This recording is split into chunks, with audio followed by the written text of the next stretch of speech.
خصوصا على افضلهم وخاتم النبيين محمد الامين وعلى آله وصحبه اجمعين.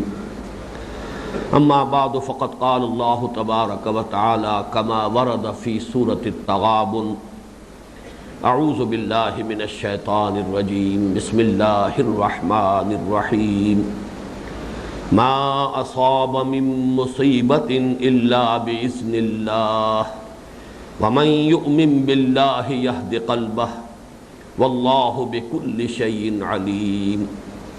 وأطيعوا الله وأطيعوا الرسول فإن توليتم فإنما على رسولنا البلاغ المبين. الله لا إله إلا هو وعلى الله فليتوكل المؤمنون. يا أيها الذين آمنوا إن من أزواجكم وأولادكم عدوا لكم فاحذروهم وإن تعفوا وتصفحوا وتغفروا فإن الله غفور رحيم. إنما أموالكم وأولادكم فتنة والله عنده أجر عظيم. صدق الله العظيم. رب اشرح لي صدري ويسر لي امري واحلل عقدة من لساني يفقهوا قولي. اللهم ربنا الهمنا رشدنا واعذنا من شرور انفسنا.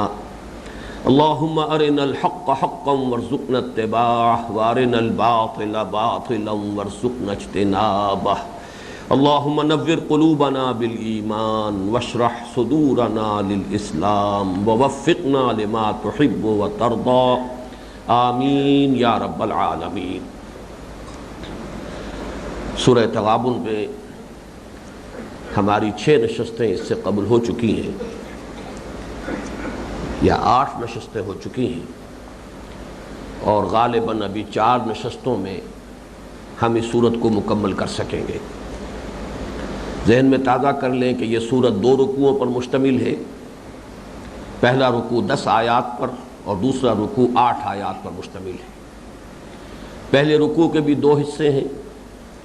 7 آیات میں ایمانیات ثلاثہ کا بیان ہے. ایک نیریٹیو انداز ہے، خبریہ انداز ہے. اللہ کی توحید، معاد، پھر یہ کہ رسالت، یہ بنیادی جو ایمانیات ثلاثہ ہیں ان کا بیان کسی قدر وضاحت کے ساتھ. پھر 3 آیات میں دعوت ایمان. یہ حقائق ہے، کوئی مانے تب بھی حقائق ہے، نہ مانے تب بھی یہ حقائق تو اپنی جگہ ہیں. بس تم ایمان لاؤ، تم مانو، تم تصدیق کرو.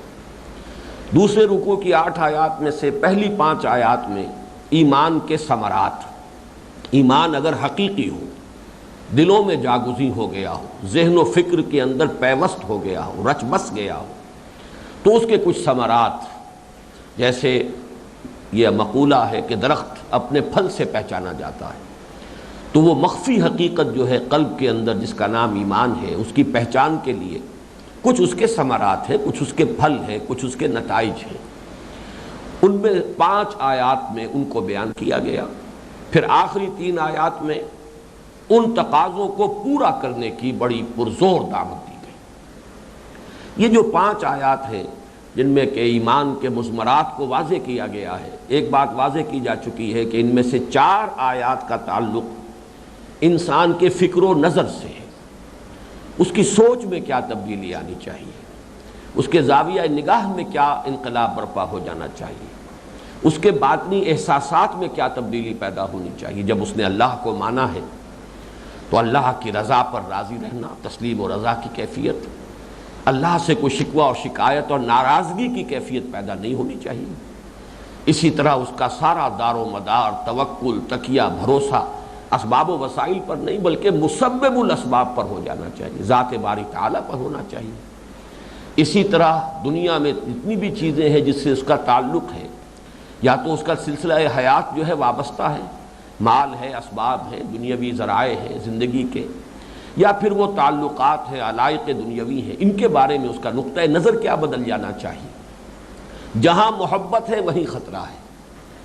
جہاں انسان کی طبعی محبت ہے، اولاد سے ہے، والدین سے ہے، رشتہ داروں سے ہے، بیویوں سے ہے، بیویوں کو شوہروں سے، بس یہی خطرے کی نشانی ہے۔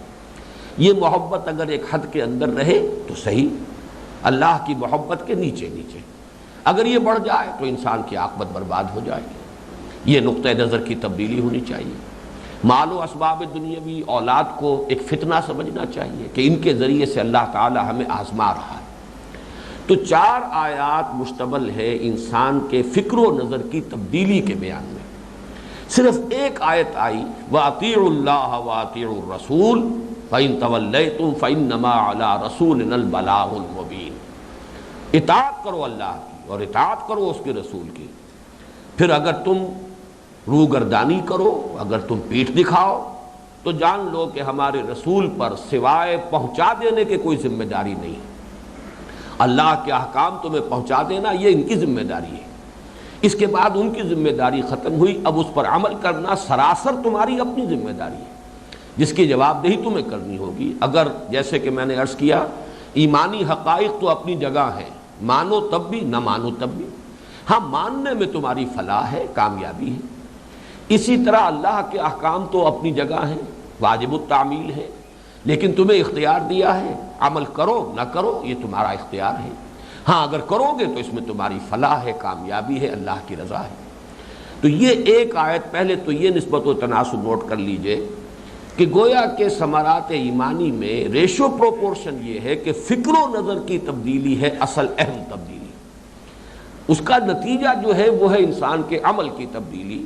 تو یہ کہ 4 آیات فکر و نظر کی تبدیلی پر اور صرف ایک آیت عملی تبدیلی پر۔ لیکن اب ذرا اس ایک آیت پر نگاہ کو اگر جما لیا جائے تو واقعہ یہ ہے کہ جیسے ہمارے ہاں محاورے ہے کہ تل کے اوٹ میں پہاڑ ہے، یا ہاتھی کے پاؤں میں سب کا پاؤں ہے، یا جیسے کہ ہم کہتے ہیں کہ 100 سنار کی اور 1 لوہار کی، بالکل وہ بات ہے۔ اس لیے کہ ایک لفظ اطاعت میں تمام اوامر و نواہی شریعت کے، تمام فرائض اللہ کے دین کے گویا کہ ایک لفظ کے اندر موجود ہے۔ اللہ کا حکم مانو، اللہ کا حکم نماز پڑھنے کا بھی ہے، اللہ کا حکم رمضان کے روزے رکھنے کا بھی ہے، اللہ کا حکم اگر صاحب نصاب ہو تو زکوٰۃ دینے کا بھی ہے، اگر اللہ کا حکم اگر تم صاحب استطاعت ہو تو حج کرنے کا بھی ہے، پھر اللہ کا حکم ہے دعوت دو اس کے دین کی، ادعو الی سبیل ربک، یہ بھی اللہ کا حکم ہے، یہ کہ پہنچاؤ دین کو یہ بھی اللہ کا حکم ہے، نیکی کا حکم دو بدی سے روکو یہ بھی اللہ کا حکم ہے، حلال کو حلال جانو حرام کو حرام جانو اللہ کا حکم ہے، حلال پر قناعت کرو اکتفا کرو، حلال سے بچو اجتناب کرو یہ بھی اللہ کا حکم ہے، دین کے لیے جہاد کرو، کلمہ حق کہو، عدل اور قسط کی بات کرو، انصاف کے علمبردار بن جاؤ، حق کے گواہ بن کر، یہ سب اللہ کے احکام ہیں۔ اللہ کے دین کو قائم کرو یہ اللہ کا حکم ہے، پھر یہ کہ اس کے لیے جان کھپاؤ، مال کھپاؤ، اپنی یہاں تک کہ اگر ضرورت پڑے تو نقد جان ہتھیلی پر رکھ کر میدان میں آ جاؤ، یہ سب احکام ہی تو ہیں۔ لیکن یہ کہ ہوا یہ ہے ہمارے ہاں کہ جہاں اللہ کے حکم کا لفظ آتا ہے قرآن میں، ہمارا ذہن نماز روزہ حج زکوٰۃ پر، یا زیادہ سے زیادہ سور نہیں کھانا اور شراب نہیں پینی، اللہ اللہ خیر صلی اللہ، زنا نہیں کرنا، اس سے آگے کا کوئی اللہ کا حکم ہمارے سامنے ہے نہیں۔ سارا جو فساد پیدا ہوا ہے عمل کا، اس میں سب سے بڑی کوتاہی تو یہ کہ ایمان ہی نہیں، ایک موروثی عقیدہ ہے، ایک ریشیل کریڈ ہے جو چلا آ رہا ہے، ماں باپ سے کچھ چیزیں سنی ہوئی ہیں، مان رہے ہیں اس لیے کہ وہ ماں باپ کی چیزیں، حقیقی ایمان کہاں ہے؟ ڈھونڈ اب اس کو چراغ رخ زیبا لے کر، تلاش کرنے پر بھی کہیں شاید نظر آ جائے۔ پھر یہ کہ جہاں ایمان کچھ ہے بھی وہاں وہ فرائض کا تصور محدود ہے، وہ سارا ایمانی جذبہ اور جوش ایمانی جو ہے وہ انہی عبادات کے اندر پورا ہو جاتا ہے۔ فرائض سے آگے اس میں پھر مستحبات ہوں گے، نوافل ہوں گے، انہی میں آگے بڑھتا چلا جائے گا انسان، جوں اس کا ایمانی جذبہ جو ہے ترقی کرے گا۔ لیکن یہ کہ اللہ کے احکام تو سب کے سب برابر ہیں۔ اللہ کا حکم جو ہے جیسے کہ شراب کی حرمت کا ہے اس سے، اور زنا کی حکمت کا ہے اس سے 1000 گنا بڑا حکم جو ہے وہ سود کی حرمت کا ہے۔ یہ تمام احکام اللہ کے تو مساوی ہیں۔ اللہ کے احکام میں اگر ذرا بھی کہیں انسان خود اپنی مرضی سے، اپنی پسند سے یا اپنی سہولت اور مصلحت کی خاطر اگر ذرا بھی تفریق اور تقسیم کر دے تو اتنی سخت وعید قرآن میں آئی ہے کہ افتؤمنون ببعض الکتاب وتکفرون ببعض، کیا تم ہماری کتاب، ہماری شریعت، ہمارے احکام، ہمارے اوامر و نواہی کے ایک حصے کو مانتے اور ایک کو نہیں مانتے؟ فما جزاء من يفعل ذلك منكم الا خزي في الحیات الدنیا ویوم القیامۃ یردون الی اشد العذاب۔ تو کوئی سزا نہیں ہے اس کی جو یہ روش اختیار کرے تم میں سے، سوائے اس کے کہ اسے دنیا میں ذلیل و خوار کر دیا جائے اور آخرت میں شدید ترین عذاب میں جھونک دیا جائے، اشد العذاب۔ وما اللہ بغافل عما تعملون، اور اللہ غافل نہیں ہے اس سے کہ جو کچھ تم کر رہے ہیں۔ تو اس اعتبار سے اب آپ غور کیجئے، اطیعوا اللہ و اطیعوا الرسول کہنے کو تو دو الفاظ ہیں، لیکن یہ کہ اس میں قیامت مضمر ہے۔ وہ ایک لوہار کی جو ہے 100 سونار کی کے مقابلے میں وہ کہیں زیادہ بھاری بھرکم ہے، اور تل کے اوٹ میں پہاڑ موجود ہے۔ تمام فرائض دینی، تمام اوامر و نواہی شریعت، تمام دینی ذمہ داریاں، ان سب کا ذکر ہے اطیعوا اللہ و اطیعوا الرسول، اللہ کی اطاعت کرو اور اس کے رسول کی اطاعت کرو۔ فَإِن تَوَلَّيْتُمْ، پھر اگر تم نے روگردانی کی، پیٹھ دکھائی، اعراض کیا، انکار کیا، تو جان لو اب یہ ہے استغنا کا انداز ہے۔ فَإِنَّ اللَّهَ غَنِيٌّ وَمَا عَلَى الرَّسُولِ إِلَّا الْبَلَاغُ الْمُبِينُ فَإِنَّمَا عَلَى رَسُولِنَا الْبَلَاغُ الْمُبِينُ، اگر تم روگردانی کرو گے تو جان لو ہمارے رسول کے ذمے پہنچا دینے کی ذمہ داری تھی، یہ فریضہ تھا، انہوں نے پہنچا دیا تو اب وہ فارغ ہیں، وہ بری ہیں، اب ساری ذمہ داری تم سے ہوگی۔ جیسا کہ میں نے عرض کیا، یہ استغنا کا کلمہ ہے کہ اللہ کو تمہاری کوئی احتیاج نہیں ہے، اللہ تعالیٰ کا کوئی کام تمہاری اطاعت کے بغیر رکا ہوا نہیں ہے۔ جیسے کہ ایک حدیث میں الفاظ آئے ہیں کہ اے میرے بندو، اگر تمہارے اولین بھی اور آخرین بھی اور جن بھی اور انسان بھی کل کے کل سب کے سب اتنے متقی ہو جائیں جتنا کہ کوئی بڑے سے بڑا متقی ہو سکتا ہے، تب بھی ہماری سلطنت میں، ہمارے کارخانے قدرت میں کوئی اضافہ نہیں ہو جائے گا۔ اور اگر تم سب کے سب اولین بھی اور آخرین بھی اور جن بھی اور انس بھی، تمام کے تمام انسان جو ہیں اتنے سرکش ہو جائیں، سب کے سب شیطان ابلیس کے درجے کو پہنچ جائیں، تب بھی ہماری سلطنت میں کوئی کمی نہیں آئے گی۔ معلوم ہوا اللہ تو غنی ہے، ان اللہ غنی عن العالمین، لیکن یہ کہ یہ تمہاری بھلائی کے لیے، تمہارے خیر کے لیے۔ اب اس کے ساتھ البتہ یہ جو لفظ ہے اطاعت کا، جیسا کہ میں نے عرض کیا، ریشو پروپورشن پہلے میں آپ کو نوٹ کرا چکا کہ فکر و نظر کی تبدیلی پر 4 آیات، اس سب پر کل پر 1 آیت، اگرچہ اس کل کے اندر 1 آیت کے اندر جو کچھ مثمر ہے اس کی طرف میں نے اشارہ کیا، لیکن پھر لوٹ کر آئیے تیسری سطح پر۔ یہ تمام فرائض کی ادائیگی جو ہے اس کا دار و مدار اسی پر ہے کہ فکر و نظر کی وہ تبدیلی پیدا ہو جائے۔ جس قدر وہ تبدیلی گہرائی اور گہرائی میں زیادہ ہوگی، جس قدر اس کے اندر پختگی ہوگی، جس قدر اس میں دوام ہوگا، جتنا ایمان جو ہے قلب کی گہرائیوں میں راسخ ہو جائے گا، جس قدر وہ پیوست ہو جائے گا فکر و نظر کے اندر، اتنا ہی انسان کے لیے ممکن ہوگا کہ اللہ تعالیٰ کے احکام کی اطاعت کر سکے، اس کے رسول کی اطاعت کر سکے۔ لہذا یہ دونوں چیزیں باہم لازم و ملزوم کے درجے میں ہیں۔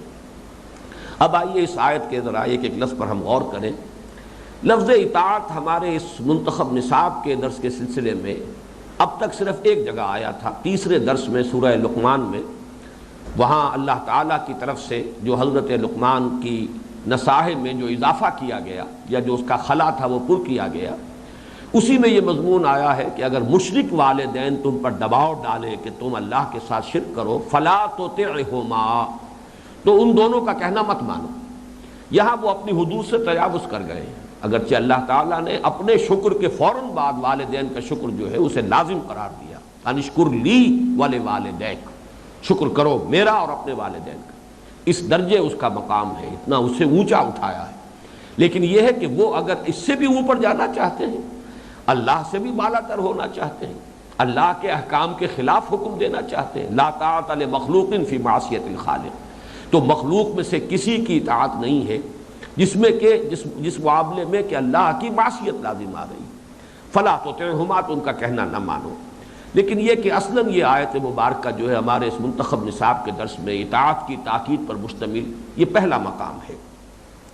یہ تو کے لفظ کو پہچاننا چاہیے۔ لفظ اطاعت جو ہے اگرچہ عام طور پر کسی بھی حکم برداری، فرما برداری، کسی کے حکم کو مان لینا، اس کی تعمیل کرنا، اس کے لیے یہ لفظ استعمال ہو جائے گا، چاہے وہ برضا و رغبت ہو، دلی آمادگی سے ہو، اور چاہے بالجبر ہو۔ عام بول چال میں یہ لفظ دونوں طرف آتا ہے، لیکن اس لفظ کا اصل مادہ جو ہے اس کو اگر آپ سامنے رکھیں گے تو معلوم ہوگا کہ یہ در حقیقت کرہ جو ہے، مجبوری یا کراہت کے ساتھ کسی کا حکم ماننا، اس کی ضد کے طور پر یہ لفظ آیا ہے قرآن مجید میں 3 مقامات پر۔ سورہ آل عمران کی آیت نمبر 83 میں فرمایا وَلَهُ أَسْلَمَ مَنْ فِي السَّمَاوَاتِ وَالْأَرْضِ طَوْعًا وَكَرْهًا، آسمان اور زمین میں جو کچھ بھی ہے یا جو بھی مخلوقات ہیں وہ سب کے سب اللہ کے سامنے جھکے ہوئے ہیں، اللہ کے سامنے سر تسلیم خم کیے ہوئے ہیں، طوعاً وکرہا، دلی آمادگی کے ساتھ بھی اور کراہت کے ساتھ بھی، جبرن بھی، ان کے لیے کوئی اور چارہ کار ہے ہی نہیں۔ جیسا کہ میں نے عرض کیا تھا، خود ہمارے وجود کا اکثر و بیشتر حصہ جبرن اللہ کی اطاعت کر رہا ہے، اس لیے کہ میرا پورا وجود، یہ میری پوری فزیولوجی، میرا پورا نظام جو ہے جسمانی، یہ تو اللہ کے قانون میں جکڑا ہوا ہے۔ میں تو اس پر بھی قادر نہیں کہ کسی جگہ پر اپنے جسم کے کھال کے اگر میں چاہوں کہ وہاں بال نہ اگے تو وہ میری مرضی کے مطابق وہاں اگنا بند کر دیں۔ میرا تو روح جکڑا ہوا ہے اللہ تعالیٰ کے اس قانون کے اندر۔ تو طوعاً وکرہا، ہاں تھوڑی سی اجازت جہاں مجھے دی ہے اختیار کو برتنے کی، وہاں وہ اگر میں اپنے اختیار سے اس کے دیے ہوئے اختیار کو اس کے قدموں میں ڈال دوں، بس یہ کامیابی ہے۔ جان دی ہوئی اسی کی تھی، ورنہ حق تو یہ ہے کہ حق ادا نہ ہوا۔ اس اعتبار سے طوع اور کرہ یہ دونوں ایک دوسرے کی ضد ہیں۔ اسی طرح سورہ رعد کی وہ آیت سجدہ ہے، اس میں میں الفاظ نہیں پڑھ رہا بلکہ اس لیے کہ سجدہ لازم ہو جائے گا۔ اللہ کے لیے سجدے میں گری ہوئی ہے ہر شے جو آسمانوں اور زمین میں، وہاں اسلمہ فرمایا تھا، یہاں یسجد فرمایا، مفہوم ایک ہی ہے، سر بسجود ہونا، سر تسلیم خم کیے ہوئے ہونا۔ طوعاً وکرہا، یہ بطوع خاطر بھی ہے، بطیب خاطر بھی ہے، آمادگی کے ساتھ بھی ہے اور جبریہ بھی ہے، کسی کا جی چاہے نہ چاہے اسے اس کی اطاعت تو کرنی ہے۔ ایک مقام پر طوعاً او کرہا کے الفاظ آئے ہیں، یہاں پر بجائے واو کے حرف عطف کے او لایا گیا ہے، یعنی یہ دونوں چیزیں ایک دوسرے کی ضد ہیں، ایک دوسرے کی مد مقابل ہیں۔ فقال لها وللارض ائتیا طوعا او کرہا، یہ سورہ حامیم سجدہ کی آیت نمبر 11 ہے کہ اللہ تعالیٰ نے آسمان اور زمین کو دونوں کو حکم دیا، آؤ چلے آؤ، چاہے اپنی مرضی سے چاہے مجبوری سے، یہ احکام ہیں جو ہم نے تمہارے لیے طے کر دیے ہیں، اب چاہے اپنی دلی خواہش سے ان پر عمل پیرا رہو اور چاہے جبرن کرو، یہ تو تمہیں کرنا ہی کرنا ہے۔ اس اعتبار سے اب ذرا میں ایک آیت آپ کو سورہ احزاب کی سنا رہا ہوں، اور نوٹ کیجئے گا آیت نمبر 35 وہ تھی کہ جو اس سے پہلے سورہ نور کا جو درس تھا اس کی آیت نمبر 35 سورہ نور کی، اور یہ سورہ احزاب کی آیت نمبر 35 اس کا اشارہ ہو چکا ہے۔ دین کے عملی تقاضے جو ہے ان کا ذکر ہے سورہ احزاب کی آیت میں، ایمان کی تمثیل اور اس کی حقیقت کی توضیح وہ سورہ نور کی آیت نمبر 35 میں، لیکن یہاں پھر آیت نمبر 36 کے الفاظ نوٹ کیجئے، وَمَا كَانَ لِلْمُؤْمِنٍ وَلَا مُؤْمِنَةٍ إِذَا قَضَى اللَّهُ وَرَسُولُهُ أَمْرًا أَن يَكُونَ لَهُمُ الْخِيَرَةُ مِنْ أَمْرِهِمْ وَمَن يَعْصِ اللَّهَ وَرَسُولَهُ فَقَدْ ضَلَّ ضَلَالًا مُبِينًا۔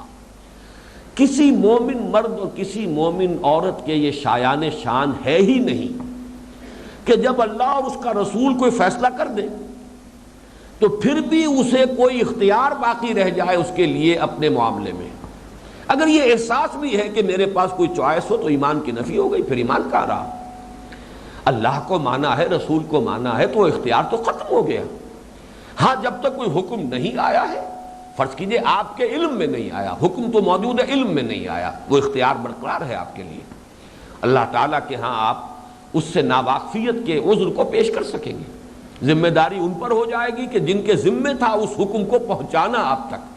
لیکن یہ کہ کسی حکم کو مان لینا، جان لینا کہ یہ فرمان ہے اللہ کا، یہ فرمان ہے اللہ کے نبی کا صلی اللہ علیہ وسلم، پھر اس میں یہ سمجھنا کہ ابھی میرا اختیار باقی ہے، ان یکون لہم الخیرۃ من امرہم، کہ اپنے کسی بھی معاملے کے اندر ابھی کوئی اختیار، کوئی چوائس ان کے پاس باقی ہے، تو ومن یعص اللہ ورسولہ فقد ضل ضلالا مبینا، جو اللہ اور اس کے رسول کی معصیت کا ارتکاب کرے گا ان کی نافرمانی کا ارتکاب کرے گا تو جان لے کہ وہ تو بھٹک گیا، بہت ہی صریح گمراہی کے اندر مبتلا ہو گیا۔ اللہ تعالیٰ مجھے اور سب کو اور تمام اہل ایمان کو اس سے بچائے۔ اس کے ضمن میں نے آپ کو فانی کا ایک شعر سنایا تھا، اب یہاں موقع ہے کہ پھر اسے آپ کے سامنے رکھوں۔ دیکھیے، جیسا کہ میں نے پہلے عرض کیا تھا کہ ہر انسان کی انفرادی سطح پر جو شخصیت ہے اس کے یہ دو رخ ہیں۔ کچھ حالات و کیفیات اس پر وارد ہوتی ہیں، ناگوار ہو خوشگوار ہو، وہ آ رہی ہیں۔ کسی ذریعے سے اسباب و وسائل کا کوئی طویل سلسلہ ہو، بہرحال وہ چیز مجھ پر پہنچ گئی، مجھ پر وارد ہو گئی۔ کچھ چیزیں جو مجھ سے صادر ہو رہی ہیں، یہی ہماری زندگی کے اور ہماری انفرادی شخصیت کے دو پہلو ہیں۔ تمام اعضاء و جوارح سے کچھ نہ کچھ خارج ہو رہا ہے، صادر ہو رہا ہے۔ زبان سے میں بات کر رہا ہوں، یہ میرے وجود کا یہ سمجھیے نہ معلوم کتنا بڑا حصہ ہے، میرے دماغ کا، میرے ذہن کا، کارٹیکس کا، گرے میٹر کا، پھر یہ تمام کی تمام چیزیں، یہ سارے مسلز جو بھی اس میں استعمال ہو رہے ہیں، یہ زبان اور ہونٹوں کے اندر جو اللہ تعالیٰ نے شفتین، یہ جو اللہ نے عطا فرمائی ہے، الم نجعل لہ عینین ولسانا وشفتین، یہ ساری قوتیں لگ رہی ہیں، تب یہ وہ الفاظ ہیں جو میں ادا کر رہا ہوں، یہ کلام ہے جو آپ کے سامنے آ رہا ہے۔ اصل تقاضا کیا ہے؟ جو کچھ صادر ہو، کسی بھی سلسلہ اسباب سے ہو کر آ رہا ہو، یہ سمجھو کہ من جانب اللہ ہے۔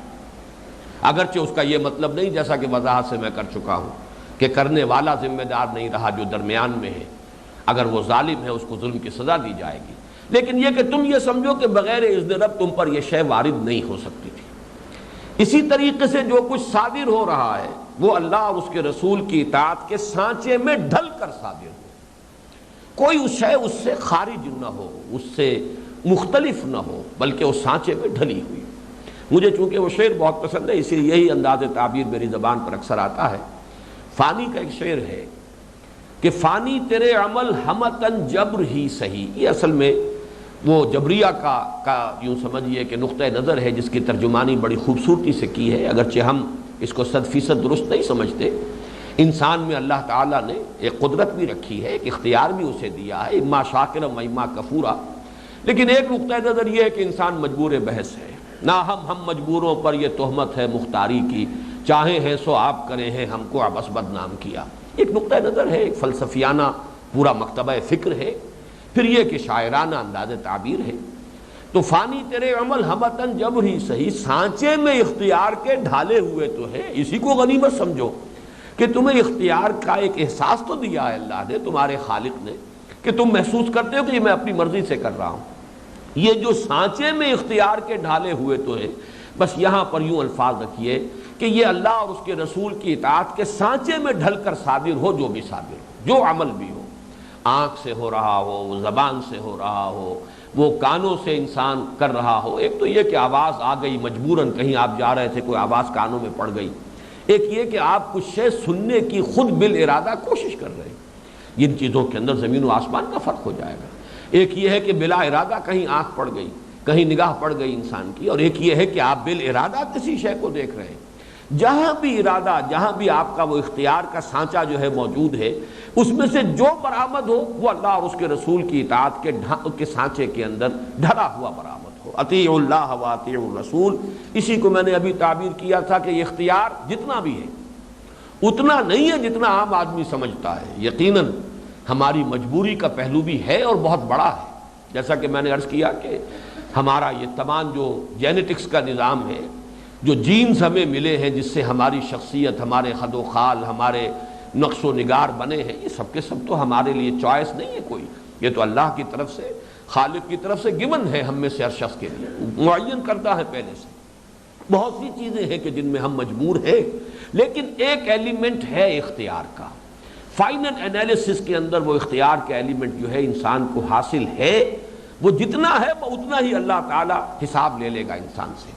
لیکن یہ ہے کہ جو بھی اختیار اللہ نے دیا ہے اسے اسی کے قدموں میں اپنے اختیار سے ڈال دینا، یہ ہے کل دین کا اطیعوا اللہ و اطیعوا الرسول کا جو تقاضا ہے۔ اب ظاہر بات ہے کہ اگر یہ اطاعت ہے، نوٹ کیجئے اس جملے کو، تو ایمان ہے، ایمان حقیقی۔ اطاعت نہیں ہے تو ایمان نہیں ہے، سیدھی سیدھی بات، دو چار کی طرح کی بات۔ لیکن یہاں ایمان قانونی کو نہ ذہن میں لے آئیے، قانونی ایمان جس کی بنا پر کسی کو ہم دنیا میں مسلمان سمجھتے ہیں، یہ بالکل مختلف شے ہے۔ یہ تو ہماری ایک سوشل نیسیسٹی ہے، اس دنیا کا نظام چلانے کے لیے ایک مجبوری ہے کہ ہم مسلمان کس کو مانیں۔ ظاہر بات ہے کہ ہم اس کے دل کے اندر اتر کر نہیں دیکھ سکتے، ہمیں کچھ ظاہری علامات معین کرنی پڑیں گی، وہ شریعت نے معین کرنی ہے۔ فرائض دینی ہیں، جو ارکان اسلام ہیں، ان کی کوئی شخص پابندی کر رہا ہے، پابندی نہیں کر رہا تو کم سے کم اقرار کر رہا ہے، اپنی کوتاہی کا اعتراف کر رہا ہے، زبان سے وہ مان رہا ہے ان تمام چیزوں کو جن کو ماننا ضروری ہے، بس اسے مسلمان مان لیا جائے گا۔ اس کو ہم یہ بھی نہیں کہہ سکتے کہ تمہارے اندر ایمان نہیں ہے، بلکہ یہ کہ قانونی ایمان بھی تسلیم کر لیا جائے گا۔ تو یہ بہت اہم نقطہ ہے، اس لیے کہ ایک طرف یہ بات بالکل دو اور دو چار کی طرح ہے، یہ تو ایک منطقی ایک تقاضا ہے کہ اطاعت ہے تو ایمان ہے، اطاعت نہیں ہے تو ایمان نہیں۔ اس کی احادیث جو ہے اس سے پہلے سورۃ العصر کے درس کے ضمن میں بھی آ چکی ہیں۔ لا یسرق السارق حین یسرق وهو مؤمن ولا یزنی الزانی حین یزنی وهو مؤمن۔ کوئی چور حالت ایمان میں چوری نہیں کرتا، کوئی زانی حالت ایمان میں زنا نہیں کر سکتا، کوئی شرابی لا یشرب خمر حین یشرب هو مؤمن، کوئی جو ہے شراب پینے والا شراب نہیں پیتا حالت ایمان، ایمان اس کے دل سے نکل جاتا ہے۔ لیکن یہ کہ وہ امام ابو حنیفہ رحمۃ اللہ علیہ کا جو موقف ہے الفقہ الاکبر، یہ جو اصل فقہ ہے امام ابو حنیفہ کی، وہ الفقہ الاکبر ہے۔ اس نے کہ بنیادی جو کانسٹیٹیوشنل اور لیگل ایشوز ہیں اس دنیا میں، ریاست اور قانون کے جو بنیادی مسائل ہیں ان کو طے کیا ہے، اور اصل مقام ان کا جو بلند ہے وہ اس اعتبار سے ان کا یہ اصول دیا ہوا بالکل 100% درست ہے کہ ایک شخص گناہ کبیرہ سے بھی، گناہ کبیرہ کا مرتکب بھی کافر نہیں ہوتا، مسلمان رہتا، اس کے قانونی ایمان کی نفی نہیں کی جائے گی۔ لیکن اصولی اعتبار سے دیکھیے تو فرمایا، مشہور حدیث ہے جسے کہ امام نووی نے اس کی صحت کا بھی اقرار کیا ہے، صحیح حدیث قرار دیا ہے، لا یؤمن احدکم حتی یکون ہواہ تبعا لما جئت بہ۔ کان کھول کر سن لو، تم میں سے کوئی شخص مومن نہیں ہو سکتا جب تک کہ اس کی خواہش نفس تابع نہ ہو جائے اس کے کہ جو میں لے کر آیا ہوں۔ خواہش نفس کے اندر انقیاد پیدا ہو جائے، خواہش نفس تابع ہو جائے، وہ بھی اپنے آپ کو سانچے میں ڈھال لے، پیٹ کھانے کو مانگتا ہے لیکن وہی کچھ مانگے جو کچھ حلال ہو۔ اسی طریقے سے جنسی خواہش ہے لیکن اس کو پورا کیا جا رہا ہو صرف جائز راستے سے، جو بھی اللہ اور اس کے رسول کی طرف سے معین کر دیا گیا، جس کو جو دیا جائے وہ اللہ اور اس کے کا معین کردہ حق سمجھ کر دیا جائے، یہ نہیں کہ صرف اپنے طبعی تقاضے کے طور پر دیا جائے یا طبعی محبت کے طور پر دیا جائے، اپنے نفس کو بھی کچھ اس کے طبعی تقاضے سے مجبور ہو کر نہ دیجئے بلکہ اللہ کا حق سمجھ کر دیجئے، اللہ کا معین کردہ حق۔ وَإِنَّ لِنَفْسِكَ عَلَيْكَ حَقًّا وَإِنَّ لِزَوْجِكَ عَلَيْكَ حَقًّا وَإِنَّ لِزَوْرِكَ عَلَيْكَ حَقًّا، تم پر یہ حقوق ہیں، اپنے نفس کا بھی حق ہے، دو اس کو، لیکن یہ کہ وہ اس کے نفسانی تقاضے کی وجہ سے نہیں۔ کسی کو کچھ دینا ہے، والدین کے لیے ہے، بھائیوں کے لیے ہے، بہنوں کے لیے ہے، بیوی کے لیے ہے، بیٹوں کے لیے ہے، بیٹیوں کے لیے ہے، وہی کچھ دو جو اللہ نے معین کر دیا۔ من احب للہ وابغض للہ واعطى للہ ومنع للہ فقد استقبل الایمان۔ بات وہی ہے جو یہاں فرمائی گئی کہ لا یؤمن احدکم حتی یکون ہواہ تبعا لما جئت بہ۔ اسی طرح ایک حدیث جو میں نے جس کا حوالہ اور وہ بھی دیا ہے، جو ہمارا کتابچہ ہے بنیادی مسلمانوں پر قرآن مجید کے حقوق، میں اسے کوٹ کر رہا ہوں کہ ایمان کا اور عمل کا کس طرح چوری دامن کا ساتھ ہے۔ فرمایا ما آمن بالقرآن من استحل محارمہ، جس شخص نے قرآن کے کسی حرام کردہ شے کو اپنے لیے حلال کر لیا اس کا کوئی ایمان نہیں ہے۔ وہ لاکھ تعظیم کرے، چومے چاٹے قرآن کو، سر پر اٹھائے، اونچا رکھے اور بہت اعلیٰ جزدان میں رکھے، اس کا کوئی ایمان نہیں ہے اگر اس نے قرآن کے کسی چیز کو کہ جس کو قرآن نے حرام قرار دیا اپنے لیے حلال کر لیا۔ ما آمن بالقرآن من استحل محارمہ۔ اور اس میں یہ تو چند یعنی سمجھیے کہ مشت نمونہ از خروارے والی بات ہے، ورنہ اس میں تو احادیث جو ہے ان کا ایک طویل سلسلہ ہے، لیکن یہ کہ بات سمجھنے کے لیے قرآن مجید کی مثلاً ایک آیت دیکھیے، وَلِلَّهِ عَلَى النَّاسِ حِجُّ الْبَيْتِ مَنِ اسْتَطَاعَ إِلَيْهِ سَبِيلًا وَمَنْ كَفَرَ فَإِنَّ اللَّهَ غَنِيٌّ عَنِ الْعَالَمِينَ۔ اللہ کا حق ہے انسانوں میں سے جس کو بھی استطاعت سفر کی حاصل ہو، مقدرت حاصل ہو، تو اللہ کا حق ہے اس پر کہ وہ اس کے بیت کا، اس کے گھر کا حج کرے۔ وَلِلَّهِ عَلَى النَّاسِ حِجُّ الْبَيْتِ مَنِ اسْتَطَاعَ إِلَيْهِ سَبِيلًا، یہ اللہ کا حق ہے۔ وَمَنْ كَفَرَ، اور جو کفر کرے، یعنی جو حج نہ کرے گویا کہ وہ اصل حقیقت کے اعتبار سے کفر کر رہا ہے۔ اسی طرح وہ مشہور حدیث مَنْ تَرَكَ الصَّلَاةَ مُتَعَمِّدًا فَقَدْ كَفَرَ، نماز ایک فرض ہے، اللہ کی طرف سے عائد کردہ فریضہ ہے، جو اس کو چھوڑتا ہے وہ در حقیقت کفر کر رہا ہے۔ تو حقیقت کفر اور ہے اور قانونی کفر اور ہے، حقیقت ایمان اور ہے، قانونی ایمان اور ہے۔ ان چاروں چیزوں کو گڑبڑ کرنے سے بہت سے فسادات جو ہے پیدا ہو جاتے ہیں اور بہت سے فتنے کھڑے ہو جاتے ہیں۔ فتنہ خوارج جو ہے اسی سے پیدا ہوا، معتزلہ کا فتنہ اسی سے پیدا ہوا۔ بہرحال اس پر میں تفصیل سے بحث کر چکا ہوں۔ حقیقت ایمان کے ضمن میں جو 5 لیکچرز ہوئے تھے پچھلے سال محاضرات قرآنی کے ذیل میں۔ اب اس اطاعت کے ضمن میں چند باتیں اور ہیں بنیادی، وہ نوٹ کر لیں۔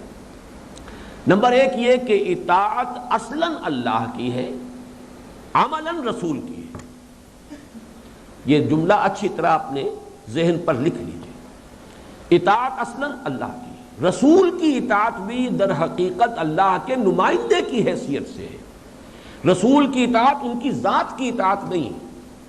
یہاں بھی بڑے فرق اور امتیاز کی ضرورت ہے، یہ میں ذرا وضاحت سے مزید پیش بھی کروں گا، لیکن یہ کہ ایک تو سورہ نساء کی آیت نمبر 64، آیت نمبر 65 بھی بعد میں آئے گی، لیکن یہاں آیت نمبر 64 کا ٹکڑا ہے، وَمَا أَرْسَلْنَا مِن رَّسُولٍ إِلَّا لِيُطَاعَ بِإِذْنِ اللَّهِ، ہم نے نہیں بھیجا کسی رسول کو مگر اس لیے کہ اس کی اطاعت کی جائے، لیکن بِإِذْنِ اللہ، اس کی اطاعت شخصی ذاتی نہیں ہے بلکہ اس کی اطاعت رسول کی حیثیت سے، چونکہ اللہ کا نمائندہ ہے، اللہ کا حکم پہنچا رہا ہے، آپ تک براہ راست تو اللہ کا حکم نہیں آیا، تو اطیعوا اللہ پر عمل کیسے کریں گے؟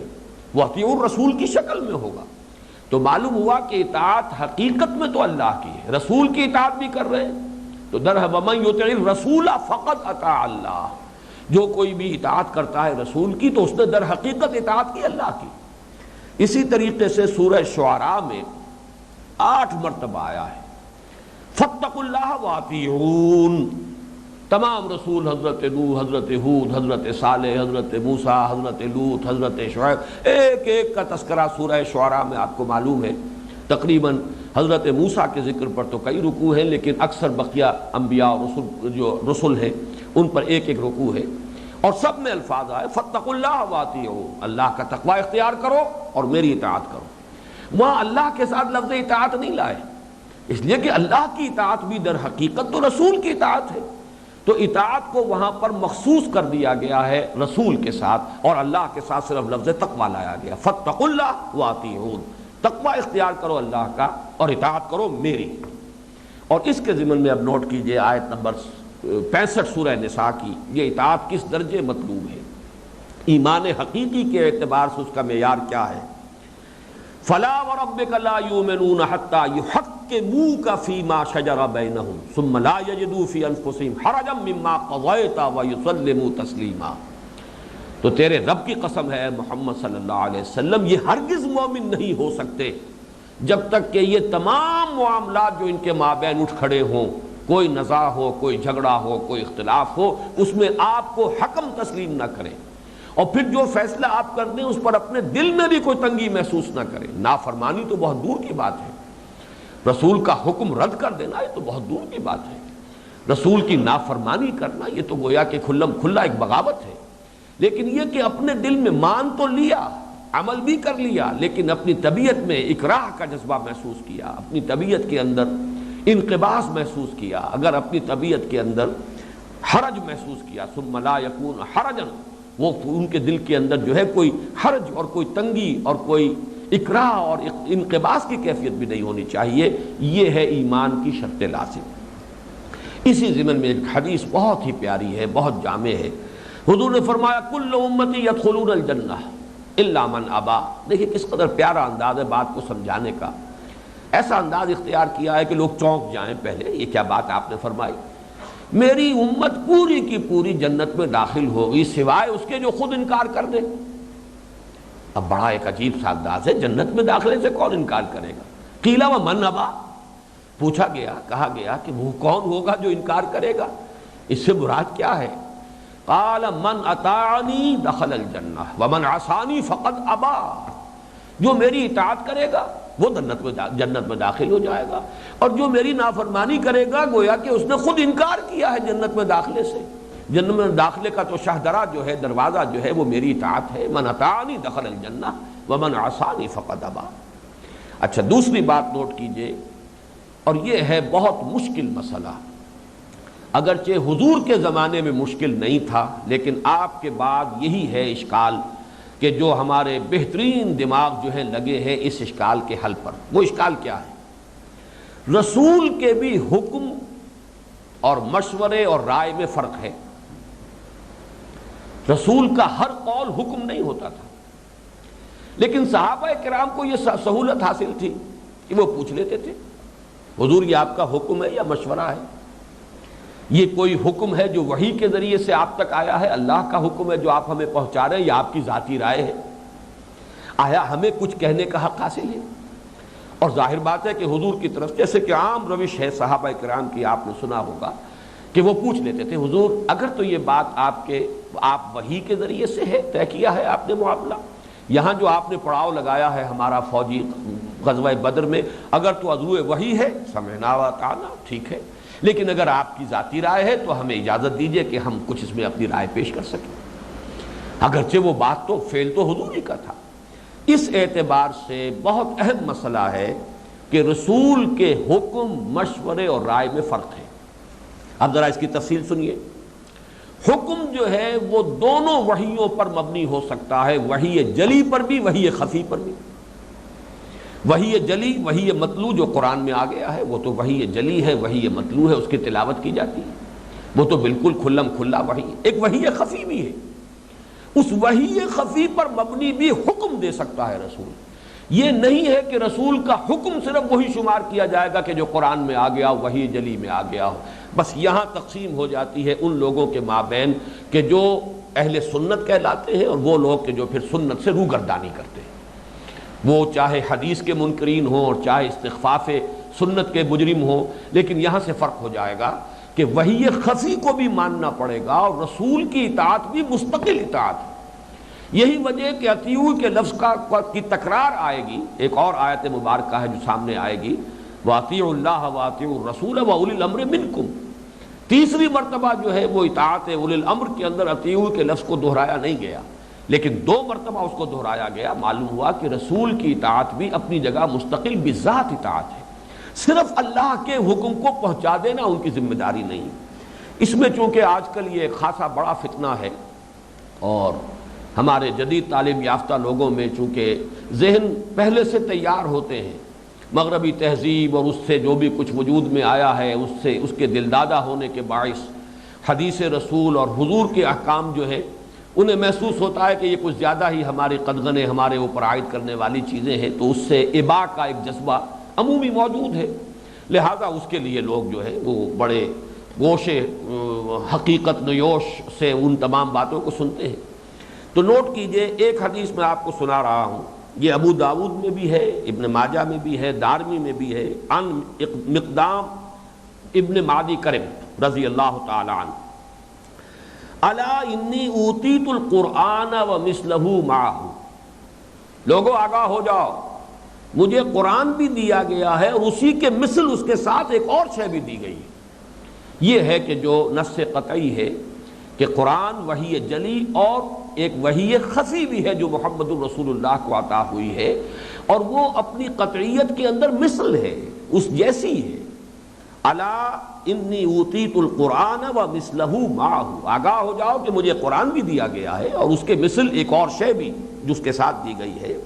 الا یوشک رجل شبعان علی اریکتہ یقول علیکم بہذا القرآن فما وجدتم فیہ من حلال فاحلوہ وما وجدتم فیہ من حرام فحرموہ وانما حرم رسول اللہ کما حرم اللہ، صدق رسول اللہ صلی اللہ علیہ وسلم۔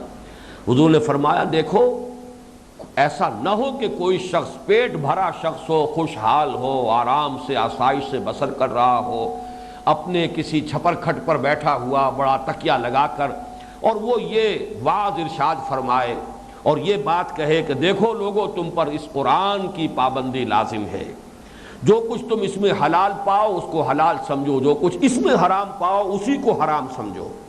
لیکن جان لو، اب حضور فرما رہے ہیں انما حرم رسول اللہ کما حرم اللہ، جان لو کہ جس طرح اللہ نے کچھ چیزیں حرام ٹھہرائی ہیں اللہ کے رسول نے بھی حرام ٹھہرائی۔ یہ اپنی جگہ پر ایک مستقل شعبہ ہے شریعت کے احکام کا۔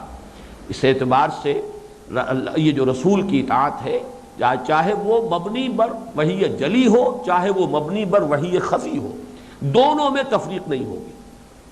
اسی طرح مسند احمد میں اور سنن ابی داؤد میں، ترمذی میں، ابن ماجہ میں، بیہقی میں رحمہم اللہ، یہ روایت ہے حضرت ابی رافع سے رضی اللہ تعالی عنہ، لا الفین احدکم علی اریکتہ یاتیہ الامر من امری مما امرت بہ او نہیت عنہ فیقول لا ادری ما وجدنا فی کتاب اللہ اتبعناہ۔ ایسا نہ ہو کہ میں پاؤں کسی شخص کو کہ وہ شخص جو ہے وہ بیٹھا ہوا ہو اپنے چھپر کھٹ پر، اپنے کسی صوفے پر، اپنے بڑے کسی آرام دہ نشست پر، اور پھر اس کے پاس میرا کوئی حکم پہنچے جو میں نے کوئی حکم دیا ہو یا کسی شے سے میں نے روکا ہو اور منع کیا ہو، تو پھر وہ کہے کہ نہیں میں تو نہیں جانتا، میں نے تو اس چیز کو قرآن میں نہیں پایا، ہم تو بس اسی کی پیروی کریں گے کہ جو قرآن میں ہے۔ ایسا نہیں ہونا چاہیے، ایسا نہ ہو۔ حضور خبردار کر رہے ہیں ان لوگوں سے، بڑے مرفع الحال ہوں گے، بڑے خوشحال ہوں گے، بڑے اچھے حالات میں بیٹھے ہوئے ہوں گے، بوریا نشینوں کی بات یہ نہیں ہوگی، یہ ہوگی انہی کی کہ جو اونچے سطح کے لوگ ہوں گے مرفع الحال، لیکن یہ کہ وہ اس طریقے سے اعلان کریں گے اور تفریق کریں گے وحی جلی اور وحی خفی کے بابین۔ لیکن اب اس کے بالمقابل یہ بات بھی جان لیجئے کہ حضور کی ذاتی رائے اور ذاتی مشورہ، اس کو بھی اس کا ایک دائرہ ہے، اگرچہ بعد میں بیان کروں گا، آج کی نشست میں نہیں اگلی نشست میں، کہ اس سے جو اشکال پیدا ہوا ہے اس کا حل کیا ہے۔ لیکن یہاں اصولی طور پر جان لیجئے، حدیث تعبیر نقل بہت مشہور ہے کہ حضور صلی اللہ علیہ وسلم جب مدینہ تشریف لائے، آپ نے دیکھا کہ آرٹیفیشل جو ہے ایک اہتمام کیا جا رہا ہے، پالینیشن جو ہے وہ کرائی جا رہی ہے آرٹیفیشل، وہ کھجور کے ضمن میں کہ گابھا جو ہے مذکر کھجور کا اس کو قریب لے آیا جاتا ہے مؤنث کھجور کے گابھے کے ساتھ، تاکہ یہ زیادہ پالینیشن ہو سکے اور فرٹیلائزیشن ہو سکے اور زیادہ پھل مل جائے۔ یہ ان کا تجربہ تھا۔ انہوں نے فرمایا کہ اگر تم یہ نہ کرتے تو شاید بہتر ہی ہوتا، یعنی قدرت نے جو نظام بنا رکھا اس میں خامخواہ کو یہ دخل اندازی کائے کے لیے کرتے ہو۔ لوگوں نے نہیں کیا۔ یہ حدیث جو ہے مسلم شریف میں موجود ہے، عن رافع ابن خدیج رضی اللہ تعالی عنہ، مسلم شریف کی روایت ہے کہ جب حضور نے صرف یہ کہا کہ نہ کرو تو شاید بہتر ہو، یہ نہیں کیا صحابہ نے، اب وہ فصل کم ہو گئی۔ اب حاضر ہوئے، عرض کیا ڈرتے ڈرتے کہ حضور آپ نے یہ فرمایا تھا، ہماری تو یہ پریکٹس تھی، ہمارا یہ اصول دستور چلا آ رہا تھا، تجربے کی بنا پر ہم نے نہیں کیا آپ کے فرمانے سے، لیکن یہ کہ فصل کم ہوئی ہے۔ اب جو الفاظ آپ نے فرمائے وہ نوٹ کیجئے، قال انما انا بشر، دیکھو میں انسان ہوں، اذا امرتکم بشیء من امر دینکم، جب میں تمہیں کوئی حکم دوں تمہارے دین کے معاملے میں، فخذوا بہ، تو اس کو مضبوطی سے تھام لو، وَإِذَا أَمَرْتُكُمْ بِشَيْءٍ مِّن رَأْيِي فَإِنَّمَا أَنَا بَشَرٌ، اور اگر میں کوئی بات کہوں تم سے اپنی رائے سے تو جان لو کہ میں بھی ایک انسان ہوں اور اس سے زیادہ میرا مقام نہیں ہے۔ یہ بہت اہم حدیث ہے کہ اس سے ایک پورا تقسیم ہو گیا ہے معاملہ، کہ دین کا معاملہ اور ایک ہے یہ سائنٹیفک ترقی کا معاملہ۔ نبی جو ہے یہ سائنس پڑھانے نہیں آئے تھے، زراعت پڑھانے نہیں آئے تھے، سائنس اور فزکس اور کیمسٹری پڑھانے نہیں آئے تھے۔ ہدایت عملی انفرادی اور اجتماعی سطح پر یہ ان کا اصل موضوع ہے، ہدایت نظری، ہدایت عملی۔ تو جو چیز اس ضمن میں دی جائے وہ لازم، لیکن جو کوئی انفرادی رائے ان معاملات میں دی گئی ہو وہ گویا کہ اس کا ماننا، اس کا تسلیم کرنا بھی واجب نہیں، کجا یہ کہ اس پر عمل کرنا واجب ہو۔ آج اسی پر اکتفا کر رہے ہیں، ابھی یہ مضمون ہمارا آگے چلے گا۔ اقول قولی ھذا واستغفر اللہ لی ولکم ولسائر المسلمین والمسلمات۔